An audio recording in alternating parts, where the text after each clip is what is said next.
আধিপত্যবাদ বিরোধী লড়াই সামনে আরো কঠিন হতে যাচ্ছে। আমাদের সীমান্তে উগ্রবাদীরা আরো শক্তিশালীভাবে আবির্ভূত হয়েছে। আমরা আমাদের জাতীয় বীরদেরকে, আমাদের গণতান্ত্রিক আন্দোলনের লড়াইয়ের শহীদদেরকে আমরা কিভাবে স্মরণ করি, কিভাবে সম্মান দেই, তার উপরেই আমাদের জাতির শ্রেষ্ঠত্ব নির্ধারিত হয়।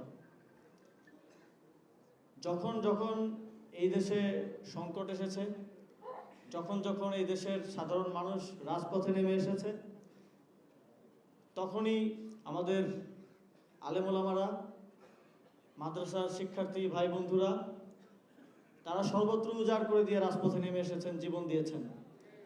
আমরা সেটা সাপ্লাই দেখেছি, সেটা আমরা 2021 সালে মোদি বিরোধী আন্দোলনে দেখেছি, সেটা আমরা সর্বশেষ জুলাই গণঅভ্যুত্থানে দেখেছি।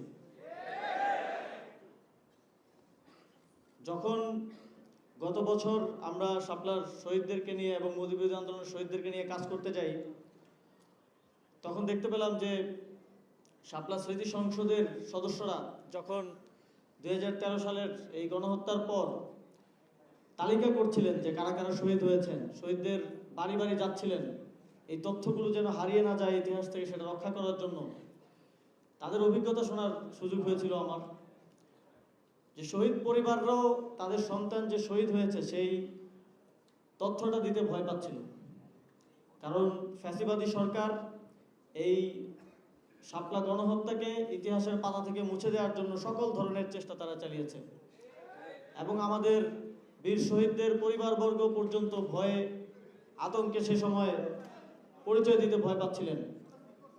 কিন্তু আমি বিশেষভাবে ধন্যবাদ জানাতে চাই আমার সেই ভাইদেরকে, যারা সেই সময় সেই সংকটের মুহূর্তে সকল বাধা উপেক্ষা করে শহীদদের তালিকা সংরক্ষণ করেছেন, যেন ইতিহাস থেকে শাপলার শহীদেরা হারিয়ে না যায়।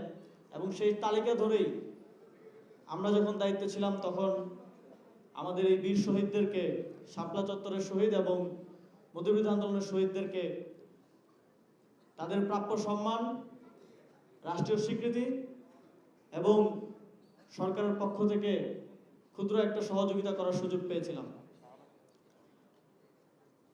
কিন্তু সেটা করতেও আমাদের জাতিগতভাবে 12 বছর এক যুগ লেগে গিয়েছিল। এটা আমাদের জন্য লজ্জার। আমরা যদি আমাদের শহীদদেরকে সম্মানের সাথে স্মরণ করতে না পারি, তাদেরকে মাথার তাজ হিসেবে না উত্থাপন করতে পারি, তাহলে আগামী দিনে বাংলাদেশের যে কোনো সংকটে আর কেউ শহীদ হতে, জীবন দিতে এগিয়ে আসবে না।